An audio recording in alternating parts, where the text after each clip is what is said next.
It's commonly said by both men and women that wives withhold sex as punishment. Before we even argue about that, we need to define withholding.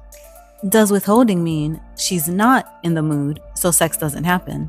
Or does it mean she is in the mood, but deliberately denies sex to punish her husband, even though it costs her pleasure too? Those are not the same thing, and pretending they are muddies the entire conversation. Men often ask, what do I have to do to get her in the mood? And therapists, books, and social media experts usually answer with some version of, help more around the house so she's less stressed. I don't agree with that solution, but that's not the point here.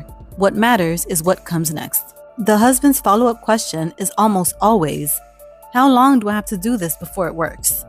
And the answer he gets? There's no guarantee. That's where the anger explodes. So I'm supposed to do all of this with no guarantee I'll get sex? Now let's slow this down. When a man starts dating a woman, what guarantee does he have about when sex will happen? Is it after 2 dates, 5 dates, 10? None. There has never been a guarantee. Desire has never worked that way. And this is where a massive misunderstanding enters the picture. When it comes to sexual desire, men are more often than not spontaneous in desire, meaning say the word and they're ready to go. Women, more often than not, are responsive in desire, meaning something has to happen first, then desire follows. That difference matters. Because when a woman isn't already in the mood, it's quickly labeled as withholding, as if desire is a switch she's choosing not to flip. But here's the irony. Our patriarchal culture has never been comfortable with women who do experience spontaneous desire. Those women get labeled loose, for the streets, or let's be honest, the H word.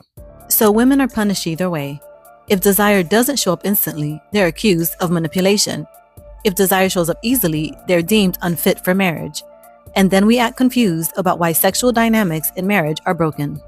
Now let's say for the sake of argument, we all agree with the loudest narrative and we say, yes, your wife is withholding sex to punish you. She's wrong, she's manipulative, and she's awful.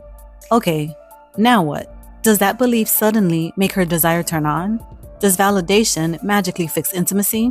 Does he leave and blow up his family? Does he justify cheating? Does he sit in resentment forever, armed with a moral high ground? This is the part no one wants to talk about.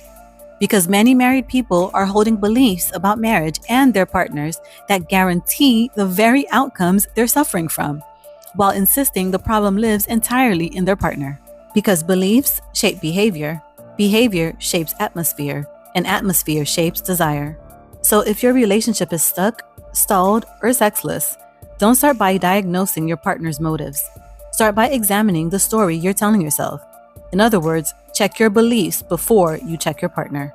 Because more often than not, it's not your partner sabotaging your marriage. It's the belief you refuse to question. And one last thing. Before trying to solve sex problems in your relationship, get crystal clear on what you're actually asking for. Are you asking her to just do it? Or are you asking her to want you? Those are not the same thing. Think of it this way. You can force yourself to eat a sugarless kale, quinoa, and Brussels sprouts cookie. You can chew it, swallow it, and get through it. But you cannot force yourself to like the taste of it. And if you want to crave the cookie itself has to change. Can you technically still eat it? Yes.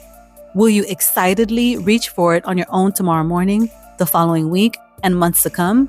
Nope. Desire doesn't work by obligation. It works by appetite. So be honest about what you're asking for. Is it compliance or connection? Is it performance or passion?